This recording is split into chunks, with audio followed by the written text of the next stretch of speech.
Orang yang bahagia adalah orang yang bergantung pada Allah. Kira-kira begitu. Khotbah di bukit ini sebenarnya sudah sangat klasik didengar. Di Roma bagaimanapun kita pasti bilang itu salah. Karena pasti sudah sangat dihafal mati oleh kita semua. Menurut kita, kalau begitu menurut kita, apa itu bahagia? Semua mau bahagia toh? Angkat tangan yang tidak mau bahagia. Mau semua, berarti karena yang angkat tangan.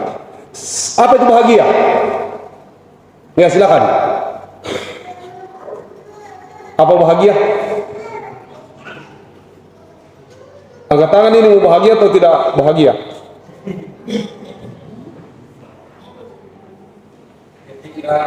Tunggu dulu. Bahagia. Ya, silakan Pak Bista. Ketika kita masih bisa bernafas dan menikmati kehidupan. Oke.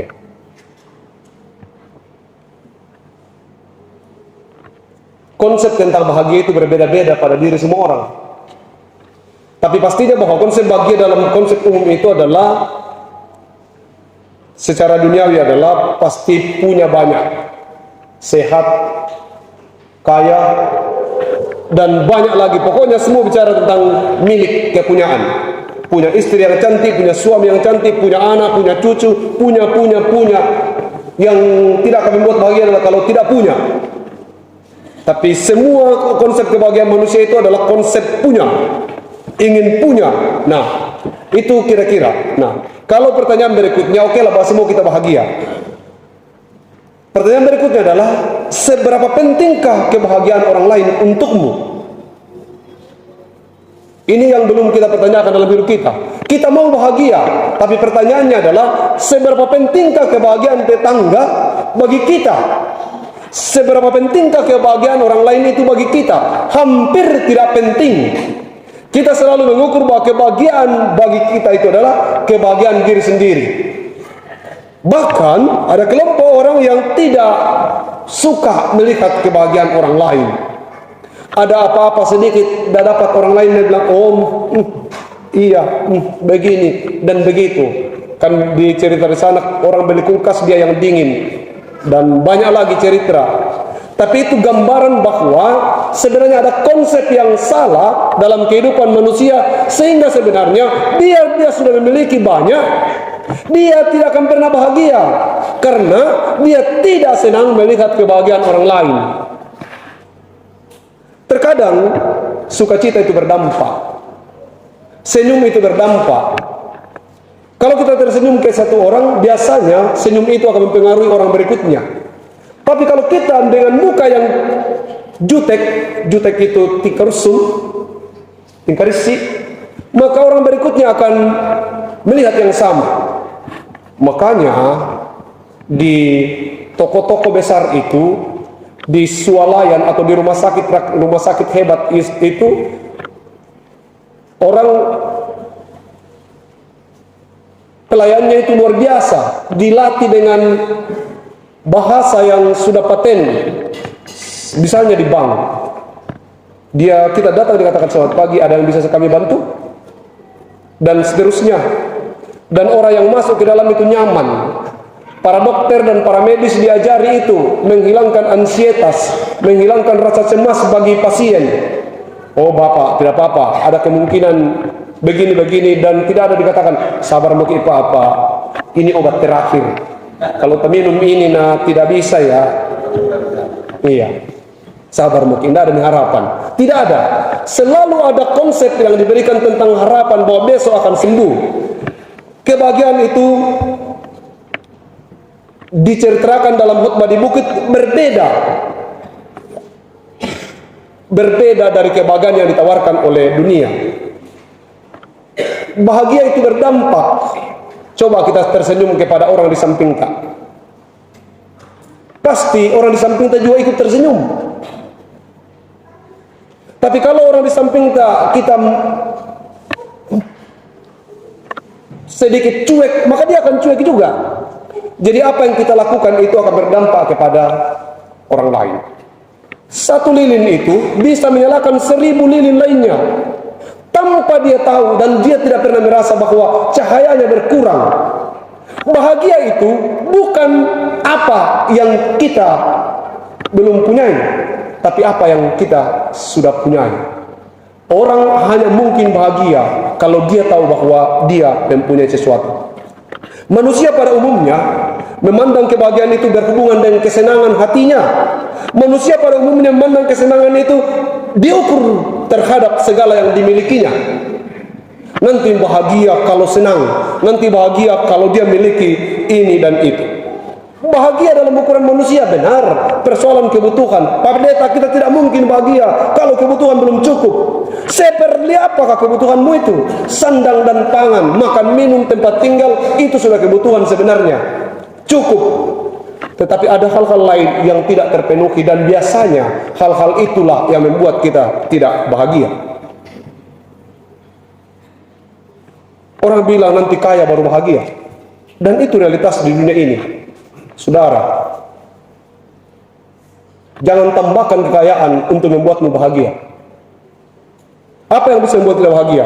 Kurangi keinginanmu. Catat baik-baik ini.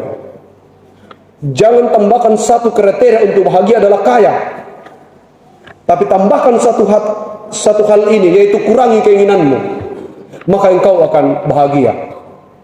Tapi kalau ukuran kebahagiaanmu adalah kekayaan, maka engkau tidak akan pernah bahagia seumur hidupmu. Ini gambaran.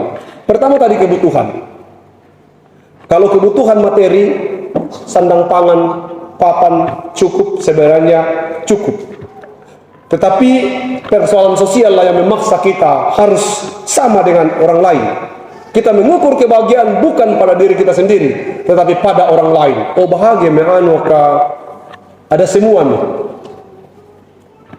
Oh, baru kita tanya si Anu, bahagiamu kok? Dia bilang, oh tidak, lebih bahagia si Anu. Ditanya lagi si Anu lebih bahagia daripada si Anu. Dengan demikian tidak ada standar kebahagiaan. Sering kita merasa kebahagiaan itu adalah pemenuhan kebutuhan, keinginan. Tidak. Kebahagiaan itu adalah rasa puas dengan apa yang dimiliki. Ada 3 konsep yang dibahasakan dalam khutbah ini. Pertama tadi kebutuhan. Berbahagia yang miskin, yang haus di hadapan Allah. Bukan bicara miskin sebatas ketidakpunyaan uang, tidak punya harta benda. Yang kedua tentang sosial. Bahagia yang rendah hatinya. Yang ketiga tentang kehidupan kudus. Bahagialah yang hidupnya berkenan di hadapan Tuhan. Itu ukuran kebahagiaan. Kebahagiaan itu kebahagiaan yang murah hati. Tidak ada di dalam sini gambaran yang mengatakan bahagialah yang makanannya banyak di rumahnya, bahagialah yang fasilitasnya begini dan begitu. Tidak ada. Tapi tawaran kebahagiaan yang digambarkan oleh Yesus adalah bahagialah yang takut akan Tuhan, bahagialah yang rendah hati, bahagialah yang membawa damai, bahagialah yang dianiaya karena kebenaran, bahagialah kamu. Kenapa? Kebahagiaan yang dimaksudkan adalah engkau sudah punya kerajaan sorga. Itu harus menjadi dasar kebahagiaanmu. Jangan harta benda menjadi ukuran dan standar kebenaran, standar kebahagiaan. Hidup ini tergantung, orang bahagia itu tergantung kepada Allah. Mereka yang hidup menderita karena kebenaran juga disebut bahagia. Mereka yang hidup merasakan bahwa saya ini hidup hanya karena kemurahan Allah, itulah yang membuat orang bahagia. Dasar kebahagiaan adalah kemurahan Allah. Oh, tetap saya bahagia karena saya tidak mungkin begini kalau bukan Tuhan. Dulu rumah saya begini, tapi karena Tuhan ya malah-malasian temo. Dulu saya begini, tapi karena kemurahan Tuhan sekarang sudah lebih baik. Sekarang anak-anak sudah sekolah, sekarang sudah banyak sarjana, sekarang kehidupan ekonomi kita sudah lebih baik. Itu semua karena kemurahan Tuhan. Ada banyak orang yang sekarang berusaha untuk bahagia, pikir bahwa kebahagiaan itu ditentukan oleh usahanya sendiri. Tidak. Bagi kita orang percaya, kebahagiaan kita adalah kemurahan Tuhan. Kalau engkau sudah merasa bahwa engkau adalah orang yang dirahmati Tuhan, maka itulah kunci kebahagiaanmu. Harta benda adalah menjadi bagian pendukung untuk kemuliaan Tuhan. Ukuran bahagia sekuler ini memang akan bermasalah. Selalu menjadi alasan tidak bahagia kalau sekuler. Apa itu dunia sekuler? Kalau kebutuhan dunia ini akan menjadi ukuran untuk bahagia, maka engkau tidak akan pernah bahagia. Kita tidak akan pernah bahagia kalau kebutuhan yang akan menjadi ukuran kebahagiaan kita. Tadi saya katakan, untuk bahagia jangan tambahkan kaya, tapi tambahkan kurangi keinginan. Sebenarnya butuh ini, tapi kayaknya tidak akan bahagia ini. Untuk itu saya kira tidak perlu ini. Kurangi keinginan. Karena orang yang mampu mengurangi keinginannya yang bisa berbagi. Hanya orang yang mampu berbagi kepada siapa? Termasuk berbagi kepada Tuhan. Bagi orang yang tidak bisa mengurangi keinginannya, maka tidak bisa berbagi dengan Tuhan. Selalu kurang. Selalu kurang. Tidak pernah cukup. Sulit memberi persembahan. Sulit membantu sesama karena selalu kurang. Orang yang selalu kurang adalah orang yang sulit menghargai berkat Tuhan. Menjadikan materi segala-galanya. Hubungannya dengan Tuhan adalah hubungan dalam transaksional. Padahal sebenarnya berkat itu diberikan Tuhan sebagai sarana pemberitaan Injil, bukan tujuan hidup. Kebahagiaan itu sesuatu yang tidak perlu dikejar. Kebahagiaan itu lahir dari diri seseorang, bukan dari harta benda seseorang, bukan dari kepunyaan, bukan dari harta milik, tapi kebahagiaan itu lahir dari hati seseorang. Kebahagiaan itu sesuatu yang dapat dibagikan. Bagaimana membagikannya? Sekalipun harta benda kita tidak banyak, tapi kita bisa membagikannya. Menceritakan betapa baiknya Tuhan untuk hidup kita. Saudara, akhir-akhir ini banyak orang kehilangan banyak hal. Kehilangan kekayaan. Salah. Kehilangan teman demi kekayaan.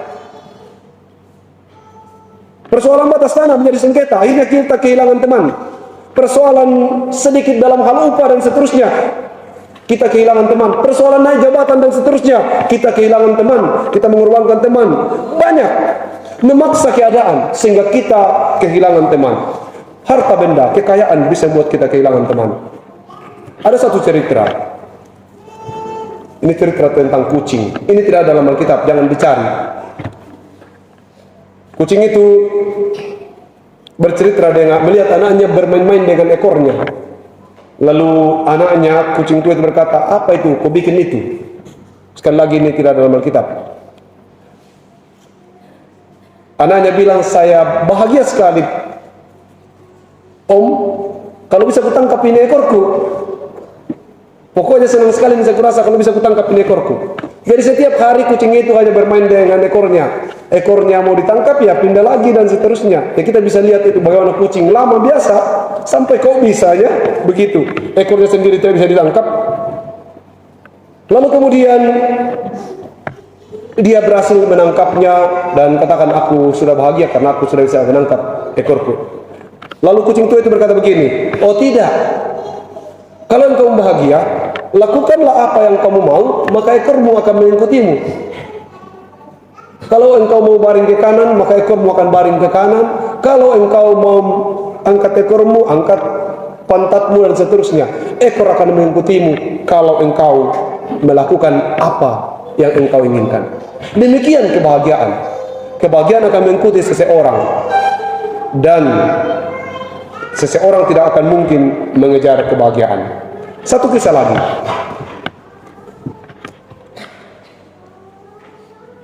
Ada seorang laki-laki, suami kayaknya. Suami bukan yang majelis. Ini suami lain. Dia jatuh ke dalam dosa karena berselingkuh. Lalu kemudian dia pergi. Lalu kemudian ini cerita ya, jangan dicari dalam kitab. Lalu kemudian Tuhan menghukumnya dan memanggilnya, kau ke sini, kamu kedapatan selingkuh dan harus diyakini. Lalu dia katakan begini, Tuhan ini terakhir, saya minta maaf, saya tidak akan mengulanginya lagi, saya sudah ampun. Tuhan pikirkan, kalau itu Tuhan tidak ambil pusing karena dia bilang, kau tidak bisa lagi diampuni. Tuhan pikirkan istri saya Tuhan, lalu anak saya masih kecil, 3 lagi. Jadi tolong Tuhan, jangan saya dihukum dulu, jangan mati dulu.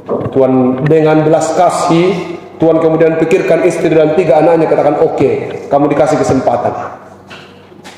Ya, dikasih kesempatan. Dia pulang dan berpikir begini, Tuhan itu baik. Dan tanda baiknya Tuhan, saya diberi kesempatan untuk anak saya 3 orang. Anak saya masih kecil, dia baru 6 bulan. Kalau begitu masih panjang tempat akan diberikan Tuhan. Pastilah tidak mungkin Tuhan bunuh saya sebelum, matikan saya sebelum anak ini kuliah. Dengan begitu dia kembali dalam keadaan yang kembali seperti semula, selingkuh lagi. Tapi kali ini selingkuhnya besar. Dia persiapkan suatu acara besar. Mereka masuk di sebuah kapal yang sangat besar, seperti besarnya kapal Titanic, karena untuk mencapai kebahagiaan. Lalu kemudian tiba-tiba di tengah laut Tuhan datang. Kedapatan. Dia bilang, Tuhan, anak saya baru SMA. Dia bilang, anakmu sudah SMA dan tidak bisa. Dia sudah bisa hidup sendiri. Ibunya sudah bekerja. Tidak ada alasan lagi. Dia bilang, Tuhan, ada ribuan orang dalam kapal ini. Masa kamu tenggelamkan? Nah mungkin cuma saya ini yang datang di sini dengan pasangan dan saya berselingkuh. Masa mau tenggelamkan? Dia bilang, oh tidak. Saya sudah atur semuanya. Semua yang ada ribuan orang dalam kapal ini adalah semuanya orang berselingkuh, termasuk kapten kapal. Dengan begitu hari ini juga selesailah semuanya. Apa itu? Selalu ada cara manusia untuk ngeles, untuk keluar dan berkata demi kebahagiaan, bahkan mencoba memanipulasi data, mencoba menipu Tuhan. Padahal sungguhnya berbahagialah yang hidup kudus, berbahagialah yang menderita karena kebenaran, berbahagialah yang lapar dan haus karena Tuhan.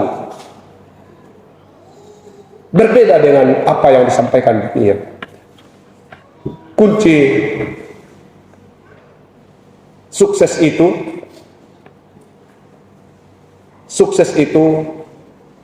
belum tentu bahagia. Tapi orang yang bahagia pasti sukses. Dan untuk menemukan kesuksesan yang sesungguhnya, kebahagiaan yang sesungguhnya, temukanlah di dalam Tuhan. Ada kalanya kita harus mengalami penderitaan, tapi biarlah kita menderita kalau kebenaran.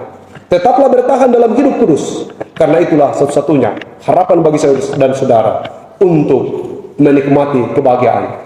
Hidup kudus akan ada banyak tantangan. Bersukacitalah dan bergembiralah, karena upamu besar di sorga. Sebab demikian juga telah dianiaya banyak nabi sebelum kamu, telah menderita banyak orang karena kebenaran, karena kekudusan. Berbahagialah kalau kita menderita karena kebenaran. Berbahagialah kita kalau kita dianiaya karena hidup kudus atau mendapat banyak tantangan. Tugas kita sekarang, bagikan kebahagiaan. Karena apa yang membuat kita bahagia? Kita sudah menerima keselamatan dari Tuhan. Itu yang membuat kita harus selalu bahagia dalam segala keadaan kehidupan kita, baik pada saat kita senang maupun pada saat kita susah.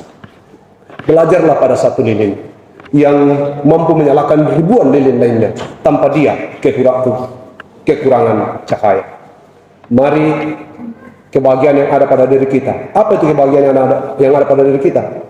Keselamatan kita sudah terima. Bagikan keselamatan itu. Ceritakan ke orang bagaimana engkau menikmati keselamatan itu. Bergembiralah dalam keadaanmu sekarang. Meski rumahmu belum bagus, meski fasilitasmu belum cukup, berbahagia dengan keadaanmu sekarang, supaya dunia tahu bahwa kebahagiaan orang percaya bukan ditentukan oleh harta benda. Berbahagialah dengan keadaanmu sekarang, meski secara ekonomi engkau sedang ada dalam keadaan yang sangat kritis, tapi ceritakan kepada dunia bahwa kebahagiaan orang percaya bukan karena faktor materi, tapi kebahagiaan orang percaya adalah keselamatan yang sudah ditemukan dalam Yesus Kristus.